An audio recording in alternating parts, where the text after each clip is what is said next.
NC Pork, raising the bacon, raising the bar.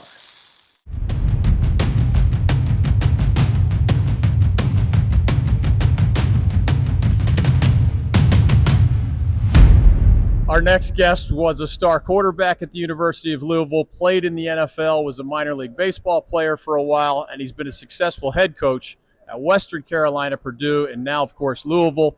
We now introduce him as the third-year head coach of the Cardinals, Jeff Brohm. Coach, welcome back to the North Carolina Sports Network. How are you? I'm doing great. Thanks for having me. It's great to have you. You've had two really good years, 19 wins and other detailed success. Do you think you can get to the next level, and if so, what does that take?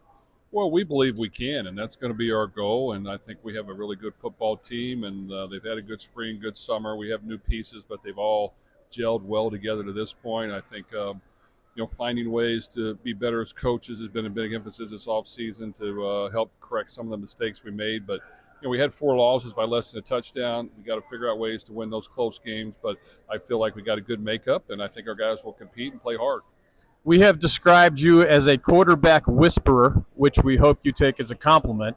But Tyler Shuck was in his 7th year of college football and basically did as much in 1 year with you at Louisville as he had done in the previous 6 years combined. He's even the second-round draft pick of the New Orleans Saints.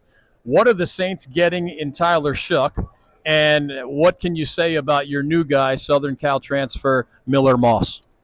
Tyler Shuck did a great job for us. Really came in. He was hungry. He knew he had 1 year to prove himself. We tried to put him in the best position to succeed, and he performed at a high level. And I think NFL scouts saw that. He was able to operate under center in the shotgun, off play action, outside the pocket, throw the ball vertically, all things that you have to do to prove to scouts that you can play in the National Football League. So I think he will have a successful career. He probably will start this year as a rookie. That's not easy. So I'm sure he'll have a few lumps here and there, but he works really hard. He's mature, and I think he'll do a very good job when it comes to our next quarterback in Miller Moss. Very similar as far as 1 year left.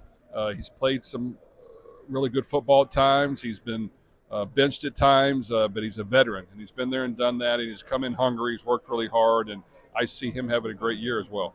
Your backyard is known for the Kentucky Derby. I heard you ran into Miller and his girlfriend at the Derby, and did she kind of kindly bust your chops about Miller's performance against your Louisville team in last year's Holiday Bowl? Well, we were having a great day together. Everything's going well, and then, of course, it got on that topic of the bowl game, and that wasn't a great day for us, and she brought up extensively how great Miller played, and I just finally had to tell her, look, very nicely, look, yes, he played well, but we were so bad, anyone could have completed those balls. But to his credit, he did perform very well and really took us to the woodshed, and it's great to have him on our team. Remind me of the timetable there. Are you thinking this could be my next quarterback? How quickly was he a Louisville Cardinal after doing that to you in the bowl game? Well, I did not. To be quite honest with you, I think it was his first start. So Okay. Here we allowed a first start quarterback to throw 6 touchdowns and beat the living crud out of us. So no, I didn't, but it's good to have him. He's a great young man. He really is invested in this team, and he wants to win, and I just really look forward to watching him play. I don't expect you to know 100-plus FBS rosters, but I will ask you what makes the combination of Isaac Brown and Duke Watson special, because some have said that is as good a 1-2 punch in the running back room as they've certainly seen in the ACC and maybe even nationally. As a head coach, I'm really reluctant to throw true freshmen on the field right away unless they're really ready to play.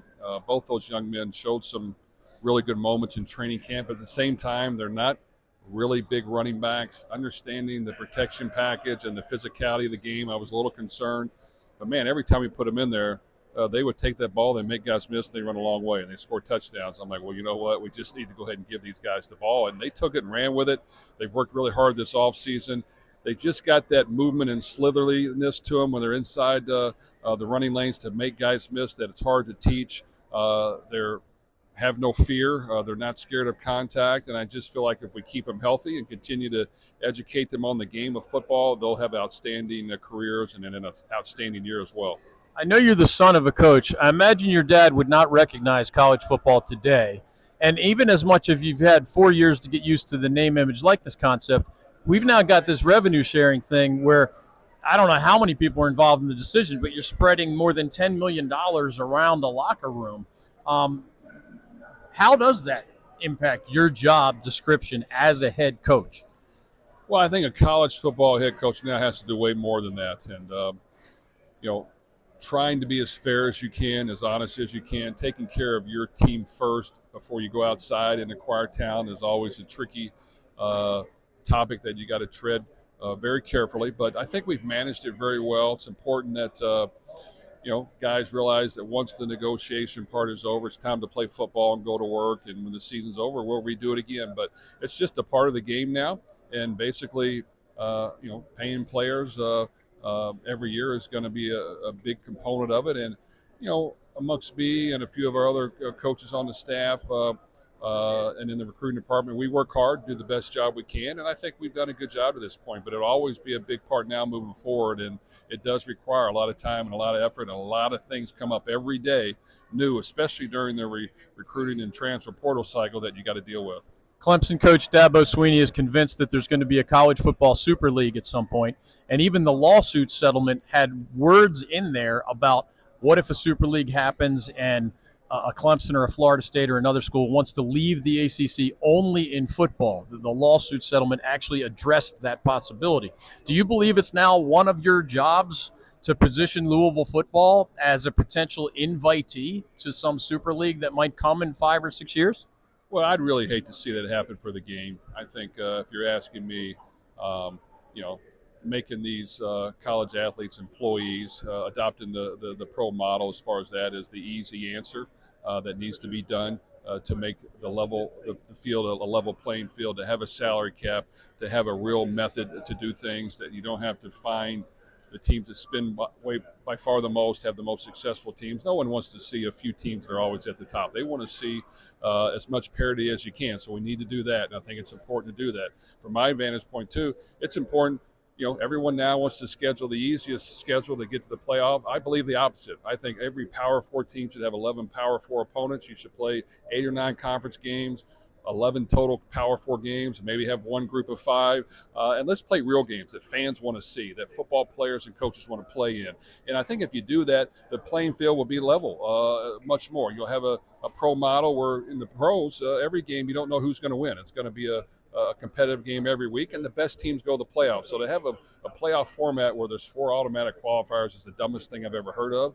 It should be the 5 conference champions and the next best 11 teams, and let's move forward. I think that's what fans want to see. If you go back and look at basketball, even in the heyday of UCLA basketball and John Wooden, not many teams went to the March Madness, and that's why they won it every year. But when you open it up to more teams, yeah, you can say that those teams don't have a chance, but I don't see them repeating the conference, the national championship near as much. So to me, it's a simple solution, and we all should get to that.